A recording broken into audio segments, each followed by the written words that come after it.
Let's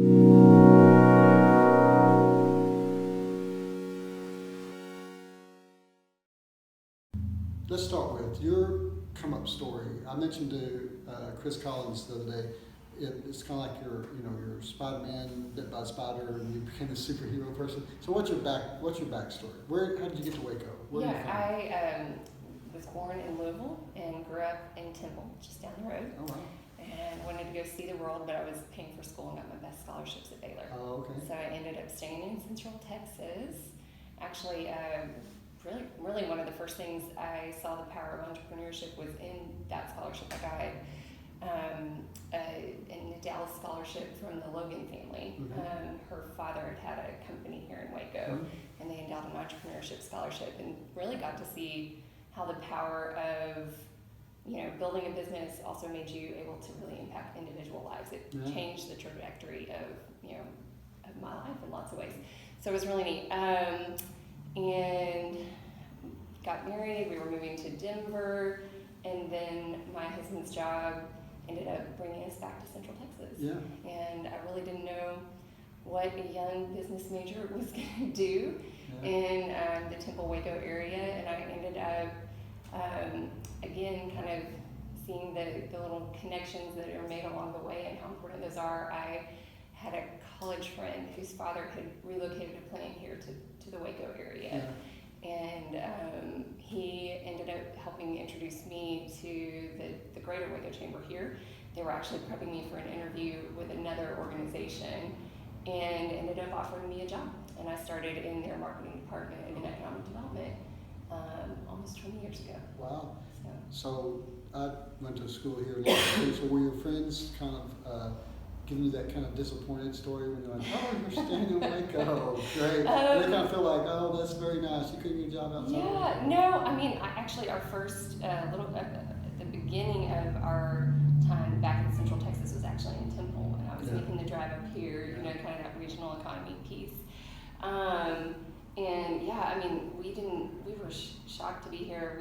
We ended up, it was a great thing for me because I was able to see my hometown in a totally different perspective and see why people choose to move back and raise a family in kind of smaller communities. And at the same time, I was working up here and learning just the ins and outs of why people had chosen to build their businesses here.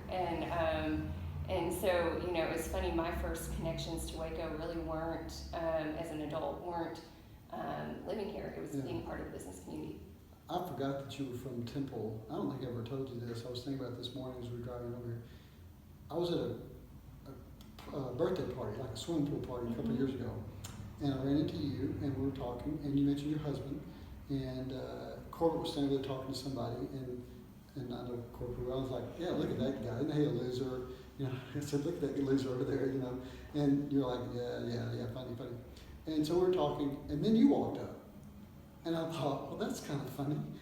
You have a sister. I do. That looks a lot like you. I do have a twin sister. And I didn't know you that well, but I was talking to your sister.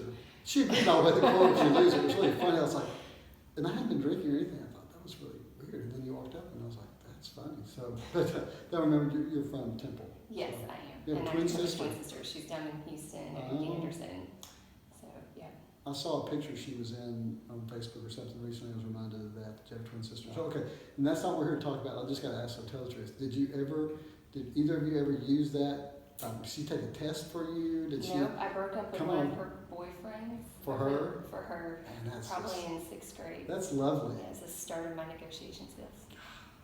But they never took a test, nothing serious. She's an epidemiologist and a doctor, and our skill sets are in very different domains.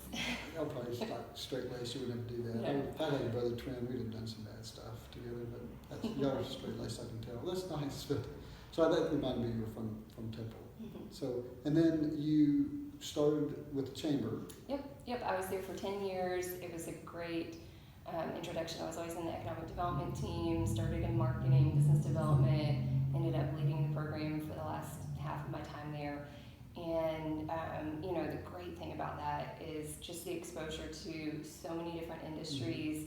I know you recently talked with Chris, who was a wonderful colleague of mine for many years, and now I work with her in different ways. ways. But we targeted so many different types of companies, and we also, as an organization, you're working with a number of business leaders, and I had the privilege at a pretty young age of getting to be mentored by people who've grown businesses, built real estate developments, and really was able to kind of see the different ways and styles that people go about innovating and building something. And so I loved my time there. It was a great start. Across a lot of different personality types. So absolutely. Do those projects and Absolutely. take the risk. And honestly, not one single one is the secret to success. I was able to see so many different paths that people took, and really kind of figure out my own from there. We didn't really plan this, it just worked out this way, but yes, I recently talked to Chris, and talking about the economic development part reminded me of, at least from my perspective, when there's an announcement, someone coming to town, or a big expansion or something, the economic development piece, it's kind of unsung heroes of that. A lot of people never know all that went on, Right. kind of like the swan on the water, it looks smooth from the top, but all these things, and I found that in some cases there was one rail spur or one incentive from a different piece that made this piece work, as opposed to them going to Lubbock or Midland or doing something else. And people, we're this close. So, what kind of things go into either attracting or coming making a big expansion? What kind of infrastructure things come together? What things are underneath that? Well, you think about, in many respects, if you just think about a company's budget, you can kind of get a feel for all of the cost implications of what goes into either making something or delivering a service to an industry. And every single one of those line items is a decision factor. And so depending on the industry is really how you determine the weight of their impact on a site location. I think anyone who's been associated with that space, whether as a corporate end user or consultant, which is a role I've had in recent years, or the folks on the community end at the other side of the table, that really in many respects it's kind of site elimination. It's not really site selection. There are often many places that can work. So you try to cut down other people's sites. No, I mean from a company perspective. You don't want to go there. No, from a company perspective, it's just one that yes, individual at the very end of differentiating between finalists. You often have two very or 3, 4 good alternatives, and it is small things that end up making the difference. So I know you're doing consulting and doing things outside of our market now, but when you think locally, any particular one that comes to mind that you feel that was either more fun to work on or had some unique qualities or some things that made it work that people might not think of the service that got them here? What were some of the ones that were more fun? Honestly, for me, in my time in that role, and I think everybody enjoys different things, for me, I loved the projects that were about kind of laying the foundation for things that would really have a generational impact. So one of the last projects I worked on was the brick, and part of the team that got the resources together and brought that together. And for those who don't know, the brick, Research and Innovation Collaborative. But the old General Tire building. The old General Tire building. But what I think, as a community, people might say, oh, but where are all these commercialized companies? What you have to keep in mind is when that was done, there were not even a handful of technology-ready programs coming out of the university's research, and the work that went into putting that facility on the ground and getting a research facility that can help Baylor reach, an R1 classification. I mean, today there are over 30 technologies that are at a technology readiness level that they could go out and be commercialized, and the networks around how to get the investment and how to get the talent and all of those pieces of the puzzle that then make corporations come and commercialize that are really coming together. And so, that's not a project where you look at and you say, oh, next year there were 1,000 jobs you can directly attribute to it. But as an economy, It is so critical for us to really foster kind of the talent-based and innovation-based parts of our economy. You know, Waco's always been a community that made things. We have a strong manufacturing legacy. We have a strong entrepreneurial legacy.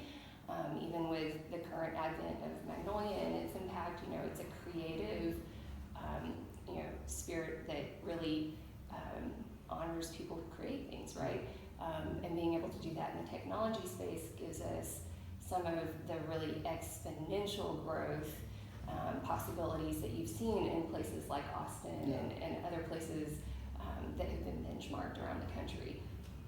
I know there are a lot of people in those efforts, certainly, so you're probably hesitant to say why I was a part of that, but what projects visibly people would see that you can think of through those years you worked on? I know was it the Tyson? No, I mean, we had a lot of different projects. I mean, in any given year there are a dozen projects. You know, a lot of manufacturing projects, the cat logistics facility on Bagby, worked a lot with L3 and SpaceX, and we had a handful of manufacturing projects. So yeah, I mean, Simpson Farms. Yeah, Actually, that's one. I had run across someone that worked with you on that project. It was very complimentary, and that's out there on Highway 84. Yeah. Big plan. Yep.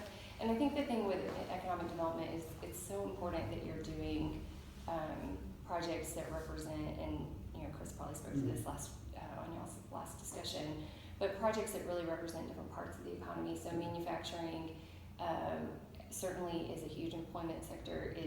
It has a tremendous impact on GDP here, and particularly in this current era where you have property tax caps, the importance of having the tax base come off of those industrial plants, which typically invest tens of millions of dollars per capita of headcount, is really important. But at the same time, them doing things like the BRIC or initiatives to get professional firms into our downtown core, you know, some of those that really balance one another are really important for an economy like ours, because you know, one of the best things about Waco is it's not a corporate town. You know, there's not one massive industry that dominates. It's very diverse, and it always has been. I mean, since I was selling it 20 years ago, and now that other people are, you know, it's still no sector is more than 20%. And I've been here long enough to go through two of the big downturns, and one thing that came up many times when people ask about us is we really were insulated a little bit from that because we did have that diversification.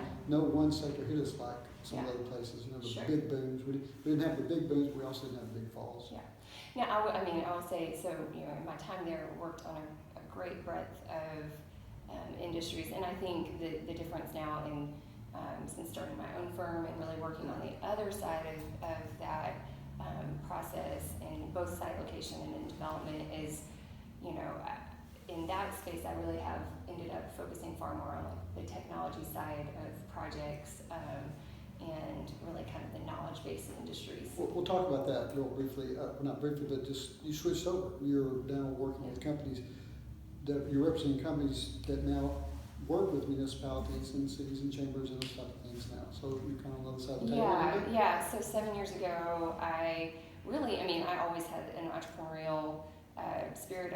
I studied entrepreneurship in my time at Baylor. It's a great program, still one of the top rated ones nationally. And I always knew that that's where I wanted to end up. I saw a lot of great examples of that in the people that I got to work with at the chamber. So 7 years ago, I started my firm, which is KSR, and we kind of did the opposite side, if you will, you know. So helping companies that are going out and doing new locations figure out where they're going and negotiate their way through that. You know, there are so many different things that operationally and financially impact that decision. And that's taking you locations outside of Waco. So I would say the first probably 3 or 4 years, most of my projects were outside of Waco.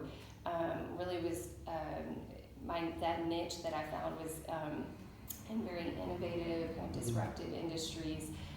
So I worked on test sites, launch sites.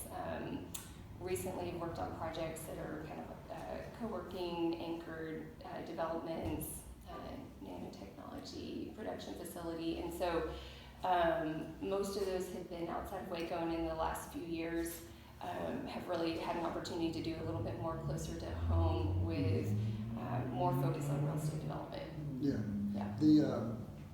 The co-working site that you worked with, I actually got to walk through last week. That's an interesting concept. It's Great concept. and if you talk about that a little bit about what it looks like. Or Yeah, no, what that's the a concept fantastic concept, and honestly, It's called the Cannon. yeah, The west side of Cannon. Houston. So there in Houston, it's a 30-acre development at the west side of Houston called the Founders District, and it's anchored by a co-working private for-profit co-working facility called the Cannon.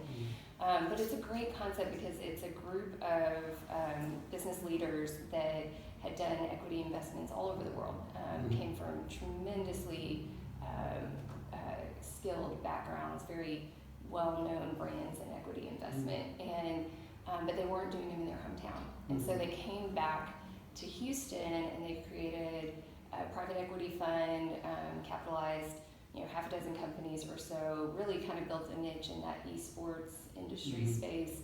But it's a diverse portfolio. Some of them, I mean, they have a corporate maintenance that does construction maintenance at the end of construction jobs. It's one of the biggest ones in Houston. So it's a real diverse portfolio of jobs, everything from entry level to very high technology jobs. But they built this portfolio that really focuses on reinvesting in their hometown. In this case, it's Houston. And they bought some kind of declining industrial properties and then bought a number of properties around it to build a mixed-use development centered around the entrepreneur. So at the heart of this development, both physically and also kind of in philosophy, is a 120,000 square foot co-working facility, and it's got kind of embedded in it, bank presences, attorneys, a lot of kind of service. That's what surprised me. Yeah, I thought it was going to be co-working, startup, hostel space, and there is a piece of it.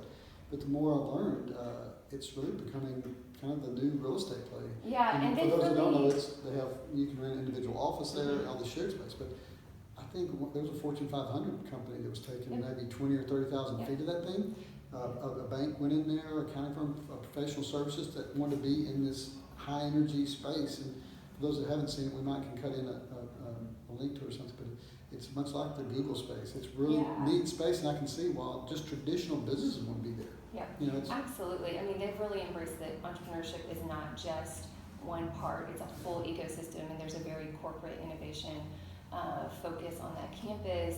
And to your point, the whole idea of a mixed-use community is that so many of the kind of brand names that we would think of when we think of tech culture, like a Google, like some that we're even fortunate to have in our neck of the woods.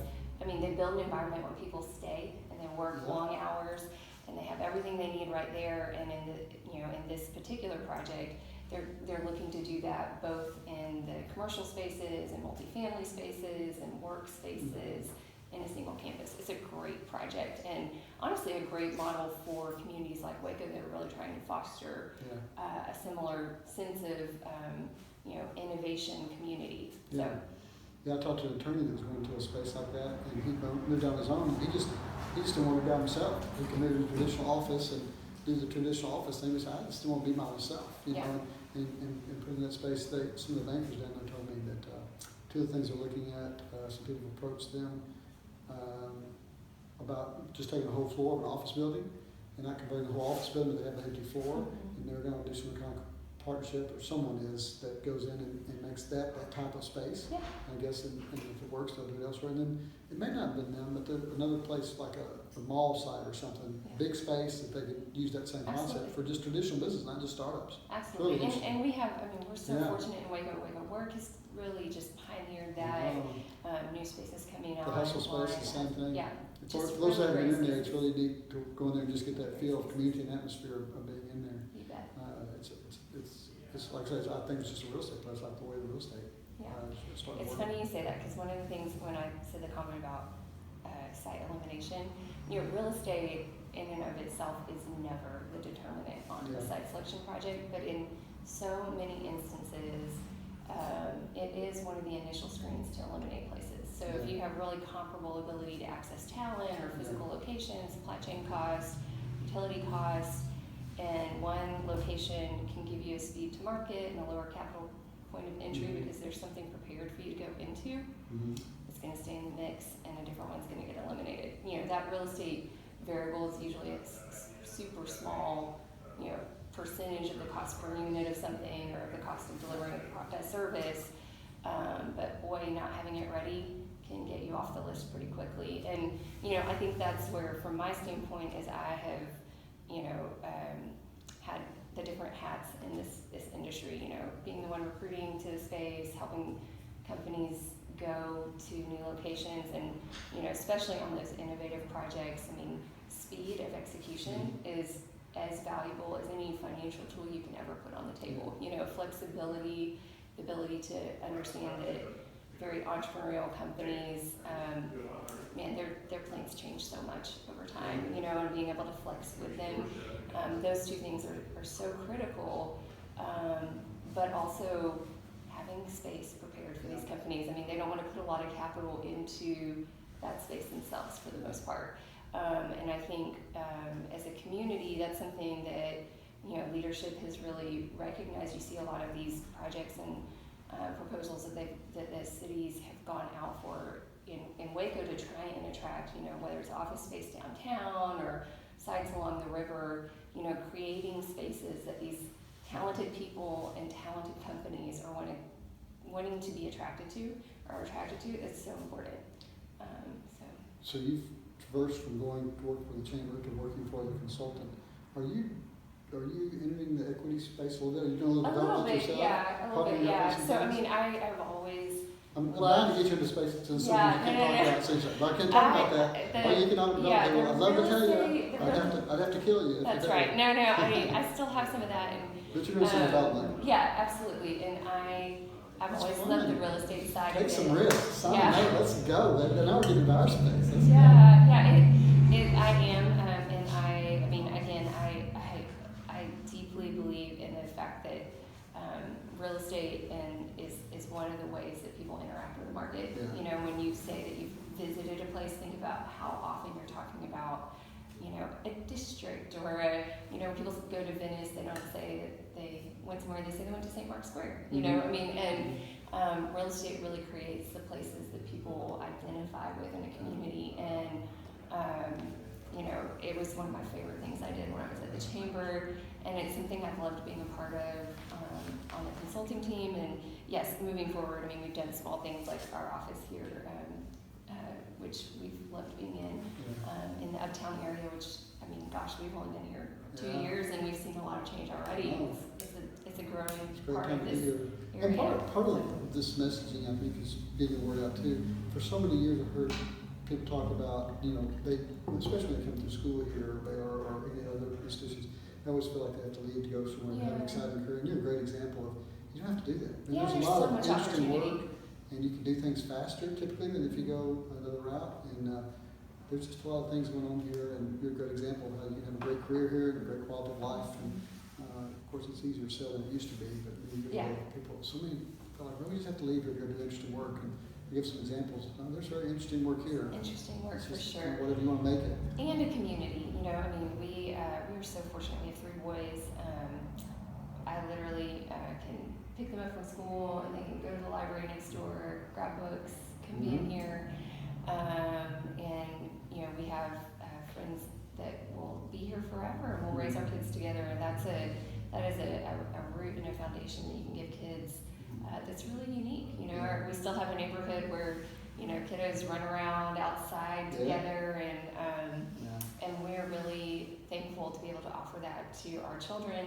And for my husband and I, he's in a different industry, but we both have had a really strong client base in sort of like that Texas triangle, if you want to call it that. And, you know, we love being able to, for the most part, be home at night. You know, even if you were down in Houston during the day, it's an easy drive, and our kids don't have the experience of mom or dad being on business travel for 4 nights out of the week, you know. So it's I'm smiling because it comes to mind, if you're not careful, because it is so easy, you can get overcommitted pretty quickly too. Some of my friends in the med place, you know, they have to pick, okay, We can play soccer, or you can play little. Oh yeah, no, we can play it all. You do that, we do little good rooms, and you're doing 14 things and change uniforms in the car. Right. So you have to be kind of careful, and you can do dance and cheer and all that. So All it's the great. things. Place to All raise the kids. things. And I know you're busy. Thanks so much for taking the time and sharing this. There's just so much going on here that I don't think a lot of people realize. And when they hear these stories, they go, oh, wow, that's interesting. And I appreciate you doing that, sir. It's been my pleasure. Thanks a lot. Thanks. Okay, bye-bye.